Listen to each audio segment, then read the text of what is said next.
So when you think about like where you are now, you think about the beginning, what do you feel like were some of the early challenges and difficulties that you had, starting from scratch, not having experience in the industry, that you were able to really, kind of overcome, throughout your journey?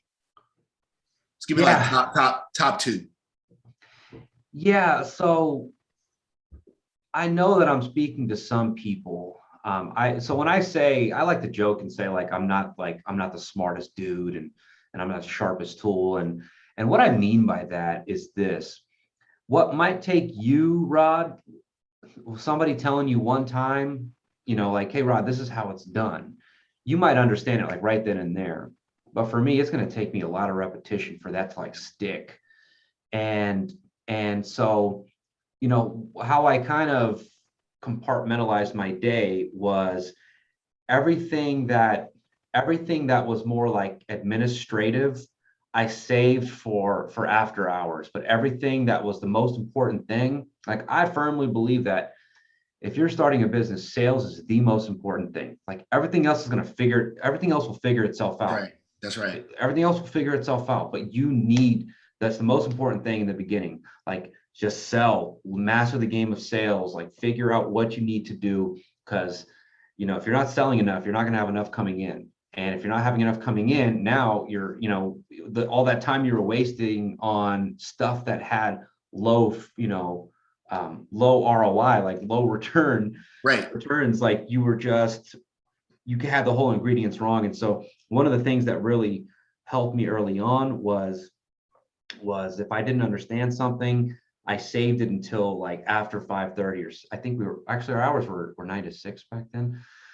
I saved it for after 6, and I would be the last one to leave the office, like over and over and over again. Everything that was very tedious and time consuming, I would save for the end of the day, but I would focus on the most important things during the hours of 9 to 6. And so that's what helps me, man. But I got the time, man. You got time management in there. Like I'm just listening to you speak, man. And like I said, it's really powerful, because I don't even know if you're realizing like all of the lessons that you're giving just in talking, right? Like just in saying what your journey has been. You're putting the extra hours in, right? Hey, you're the first one in, the last one to leave. We used to call that FILO, first in, last out. I don't know if you use that same term, right? Saying, hey, look, if there's something I don't know and I want to learn it, I got to stay a little bit later. Maybe I got to do it. I got to put in some extra hours. I have to know, I understand that, look, sales is going to drive all the momentum that I need. I have to, stay focused on that. Sales is going to take care of everything else. If you focused on making sure that you got business coming in, you can work out all the other detailed stuff, right? Absolutely. And sometimes people, when they jump into this business, or maybe something that keeps them from entering the businesses, they get analysis paralysis, right? There's like, I got to figure out how everything works first before I get started, right? It's like, no, you got to get started, and you're going to figure it out, as you go. And like I said, just listening to you, man. And look, I don't know, unless you're a, genius. I think most people, have to kind of put that time in to understand and to do it over and over and over again, that repetitive action, just to keep learning and retaining information. So like I said, I didn't want to interject too much, but Nicholas, I'm listening, man. I'm like, yo, he's giving a class right now. So whoever's listening, he's giving a course like right now, and how to really stay focused and really continue to build and develop yourself. At this stage in the game, I know that you're still driven, very ambitious, got a lot of years ahead of you. I mean, how do you stay motivated now? Like, what do you do to continue to motivate yourself? Well, I just find different whys. And so right now I'm trying to make it less about me. Like I tell my team all the time right now that in my mind, my agency's already built. And what I mean by that is that when I first started, of course, I just wanted to get like rich, man. Like I think like we all wanted to, I just wanted to get rich. and and now that, you know, like crazy things, man. Like, dude, I was on the beanie cheese and rice burrito and hot and spicy diet, you know, and ordering water cups to save the 250. That's You it. know, every single time. And I did that for like a decade. And so now that now that I'm able to, like, you know, travel places and eat, you know, at nicer restaurants and take care of my family whenever we're out eating out, and I really don't have to look at bills and things like that. Now that, like, I've gotten to experience some of those things. Now my main priority is, how do I get my team? How do I help them? Right? Like, I have and my entire team, I make them write their goals down. I need to understand what their goals are.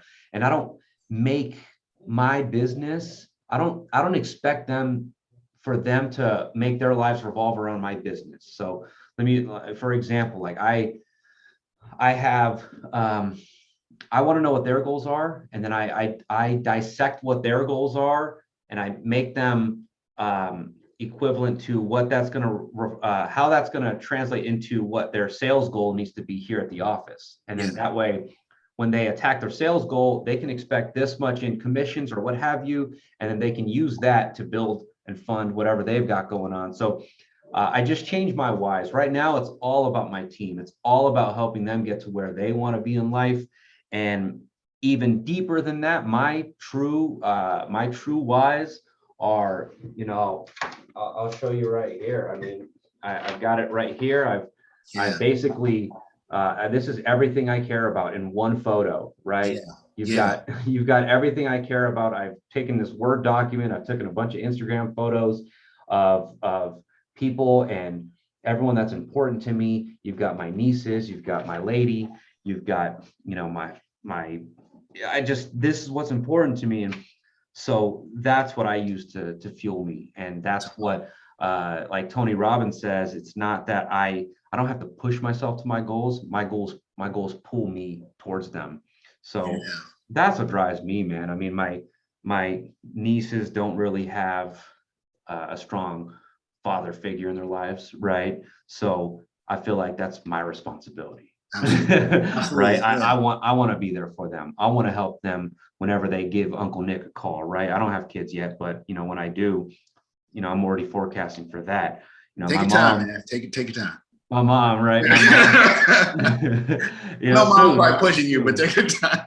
You know, but my mom still works, man. I mean, I pay her handsomely to clean my offices, but she still works. And, you know, and I want to make sure that she doesn't have to worry about anything, like, ever.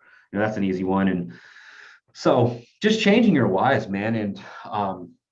And my selfish ones, I mean, God, I can go on, man. Like, I just have so many things that I want to do in this life, man. And we're limited. So we're limited in time. And so, you know, the older I get, I'm 32 now, the more I analyze how important every single day is. And it's crazy, man. So we've got a short amount of time to make a big impact.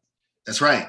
And time moves fast, man. I'll tell you, 10 years, another 10 years is gonna fly just like that, you know. Just like that, absolutely. So, and you know, earlier you had mentioned, you know, growing up, and I'm glad you brought your mother back up, and, you know, your family. How many siblings were there? How many siblings did you have? So my dad has 9 kids. Wow. It has 9, and 4 of them are with my mom. Okay. And the other 5 are with my stepmom. And so yeah, lots of kids. Yeah. Now, I was just wondering if that drove, like, you know, some of the competitive edge, you know, that you have, you know, even now, you know, because you can feel it. Like, I can hear it in your voice, you know. Was that competitive, like having those siblings? No, that's not where you know what, like, that's not where my competitiveness kind of came from, man. I don't, you know what? I think I always kind of felt like I was underestimated in high school. Like, I knew how great I wanted to be, but nobody else kind of saw it in high school. Yeah. And then in high school, right? Like, everyone's so shallow. Like, nobody knows anything in high school, right? That's right. But, you know, not being athletic, but hanging around all the dudes that were athletic and basketball stars and football stars and things like that. And here I am, you know what I mean? Like, I'm not really the freshest dude. Like, I don't have, Right. money to spend on clothes. And I And think like, hey, that's where the, go ahead. now I was gonna say now, like, hey, Nicholas, can you sponsor our reunion? Yeah, can you, you know, all this stuff. But I think that's where it came from, man. It's just kind of like just being underestimated and things like that. I think it just kind of all stacked. And then, yeah, man, I don't know where the competitiveness comes from, but I just don't want to be great, man. That's it. Oh man, hey, you look, being the underdog is a part of it. I think that you have to, and you said it. You said you know, others might not have seen how great I was, but I knew how great I was. I knew how great I could be, and Yeah. that's really where it starts, And once again, another lesson from Nicholas Sakha. Like you just keep dropping them throughout the conversation, man. Like really. So you talked a little bit about the trips and being able to take care of your family, and I'm sure that at this stage, your mom is really proud of everything that you've accomplished, and your nieces, they really are looking up to you and looking at you as that example, and you have a beautiful lady, and everything's going well. How do you feel like, and maybe this is a part, maybe it's not. How do you feel like, having a license or has really impacted your life, and give a couple examples of that? I think we know, but Yeah. When something you said early on in this call is, on this podcast is the insurance industry being like kind of underestimated or like the best kept secret. And I firmly believe that, man. And I don't know how to say it. I just that license changed my life. If it wasn't for the insurance industry, I think there's so many different routes you can go with insurance. And for me, this was all the confidence boost that I needed to learn business, and at least a foundation of business, right? Because my name's on the door, right? And obviously this we own our books of business at Allstate, which is cool, because it's an asset that we can sell someday. But at the end of the day, the signage on the door, like I didn't create the Good Hands logo, right? I didn't create the Good Hands logo. The system is their system, right? They're the ones that work everything out. So, but this gave me, but everything in this building, right, and all three of my offices is mine. Everything from the desks to the computer to that. And for anybody that's, I guess, wired like me, like you want to own a business someday, but you're just not quite sure how or where to start. By starting in the insurance industry and working for an agent, you're working for a small business owner. And so you get to learn just kind of firsthand. Like I think working for an agent where I'm in total control of my compensation would have been a lot more impactful for me than working in banking. And working in banking where it's like the hourly was decent, but the commission structure was okay. Mm-hmm. I think running a business is just sales on steroids with a lot more organization in a way.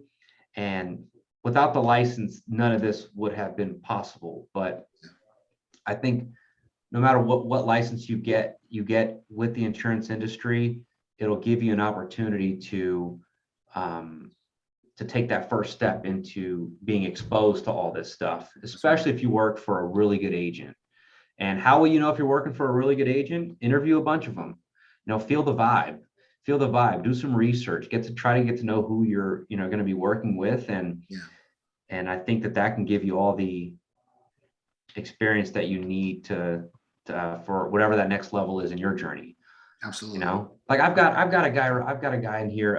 I really love this guy. He's particularly new.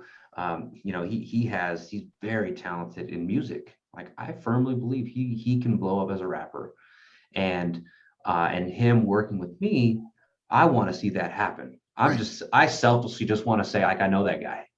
You know what I mean? And he's Yeah. like actually like here in this particular office right now.